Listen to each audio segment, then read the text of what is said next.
Hello everyone. Wanted to make a quick video here because I have had some thoughts that I've um, been rolling around for a while, last week or two, and wanted to send some encouragement and something to think about for other parents, other moms. Um, we have been working on some sleep issues. And if you've parenting kind of comes with this unwritten rule that kind of, you know, slaps you in the back of the head once you encounter it every time. Everybody talks about how badly children sleep. But it's kind of one of those things that you don't really believe until you experience it. And then if you end up with a kid that sleeps worse than others, then it's like, whoa, what do I do with this? Oh my gosh, he won't sleep. Well, that was my kid. That has been my kid since I think he might have slept through the night for about a month when he was about 2 months old. And then he started teething. And then from that point on, it was just one transition after another, one growth spurt after another, one tooth after another, one cold after another. Everything, once we were over one thing, something new popped up that caused his sleep issues to be, worse than they were before. So it has been, I think he's almost 21 months, so he's just under, he'll turn 2 in February. But it has been a long road of waking up every couple of hours and trying to figure out some way to help him relax and sleep through the night. And I am not a supporter of crying it out. I won't say I'll never do it, because sure enough, that'll be the time when I decide to do it later on, and this video will come back to bite me in the butt. But I hate the idea. I personally just can't wrap my mind around it. That's not to say that it's a bad thing for other people, but it's just not for me. I can't do it. So I was determined to find some other way to help him sleep through the night without putting him somewhere and letting him scream his head off. Which, I don't let him do that in any other area of his life. I don't let him just, scream and scream and scream, or cry it out for any other reason in his life. So it didn't make sense to me to try to implement that in an area of his life that is supposed to be peaceful and quiet and resting. So I was determined to find something else. But here's the thing, is that we live in a society that likes to only give us a few options. And we tend to have this very kind of narrow-minded view of what our options are as parents. So, society will like to put us in these little boxes. Either you have a home birth or you have a hospital birth. There's no in between. It's one or the other.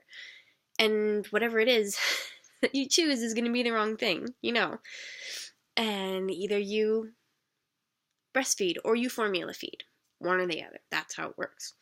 Either you are pro-vax or you're not. Or you vaccinate your kids. It's one or the other. There's no in between. Either you cry it out or you don't. There's no in between. And the problem with that is that's not going to fit into everybody's life. Those two options, those couple options that we get in each subject that we've been convinced that is all that we have, aren't going to always work for us. So in this particular sleep issue for us, I knew there had to be something else. There had to be some other option besides either crying it out or waking up every couple of hours with my toddler. Which, I didn't mind it up to a point, but it was starting to get exhausting. So I knew we had to figure something else out. So I about probably a month or two ago, I had noticed that during the day, he had started to nurse or ask to nurse whenever he got bored. Like he would get tired of playing with something, or the show he was watching was no longer interesting, or he was hungry or thirsty in some other way, or was just tired of whatever he was eating or drinking, and he would ask to nurse. And I was like, well, you don't actually need it. You are old enough. I could technically wean you. I'm not going to, but we're going to just, place a couple of boundaries here, which is fine. Boundaries are good things. Parents need to have boundaries. Children need to have boundaries. So we just kind of started only having it for sleeping time. So when we'd go down for a nap, maybe when we'd wake up in the morning or something, and when we would go down to sleep at night. And of course through the night, because he still was not sleeping through the night. And so I was fine with that. That worked. He really responded well to that. I started redirecting his attention to other things, giving him food, giving him water, making sure he was extra fed and extra hydrated, and just working on redirecting that attention to somewhere else. And he responded really well to it. He transitioned really well. And so maybe 2 weeks ago, I think it was about 2 weeks ago, I started really noticing that he was kind of doing the same kind of behavior during the middle of the night. It was no longer that he was waking up looking for comfort or that he needed some, nourishment. It was simply that he was waking up and he was finding that he was bored of sleeping, or that he woke up and was not sure how to get back to sleep, or, it was more of a behavior issue than it was an actual nourishment or comfort issue. And so I decided to kind of take the same approach that I did in the daytime. I translated that into the evening. And we co-sleep, so his bed is right next to ours. And so I cuddled up next to him when he woke up in the middle of the night, and we talked. I talked to him, I cuddled with him, I rubbed his back. He cried. He did cry. But it was a different feel. It had a much different feel to it, because I was there for him, and I let him know, I just talked and talked and talked to him. I'm like, I'm here for you. I'm not going to leave you, but we're not going to nurse me. You don't need it. You know how to fall asleep. I know you know how to fall asleep. It's okay.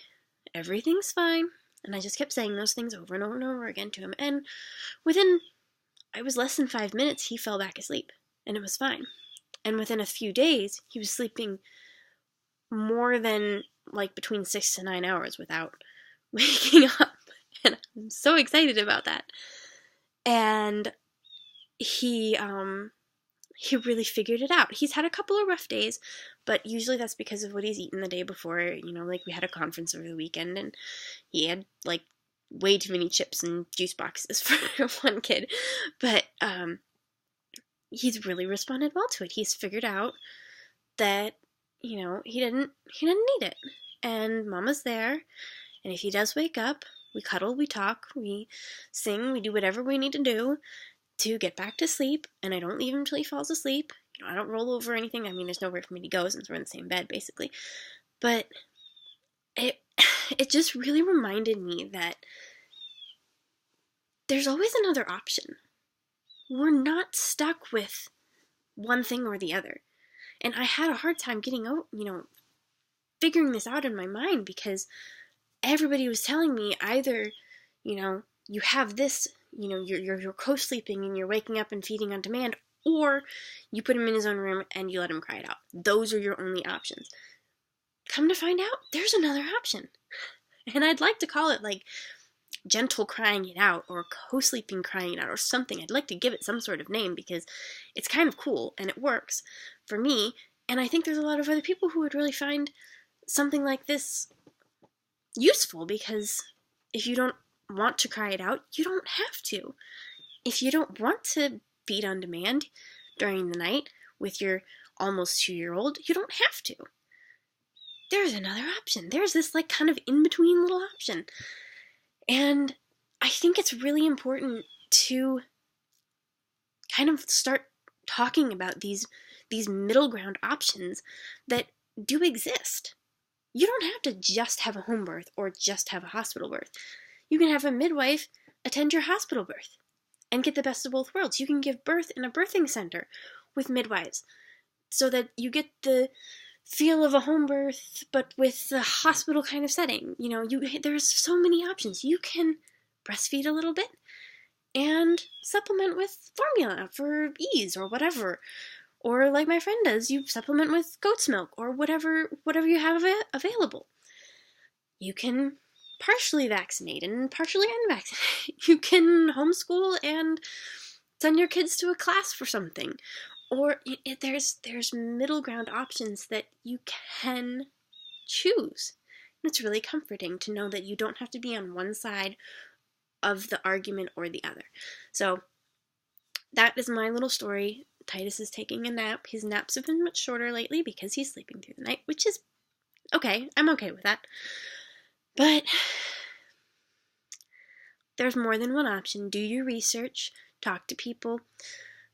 Talk to lots of different people because society is still separating us into little boxes and little groups on one side of the aisle or the other. So I hope that if you have sleep issues and you have been struggling with this, or you have other issues that you have, you don't want to decide one thing or the other, and it seems like those are your only choices, that you know that you have other options. Regardless of what everybody else says, regardless of what everybody else is doing, regardless of what old, outdated information that you've gotten from your grandma and your aunt and, all of the other people who still think that certain things are a really good idea when they're really not, you have other options. Listen to your baby, listen to yourself, listen to your body. You know what to do. Trust that, go with it, and sleep well, eat well, make the choices that are best for you and your family and your baby, and just go with it, and don't worry about anybody else. So, that's my story, and I'm just sticking to it. Alright, bye.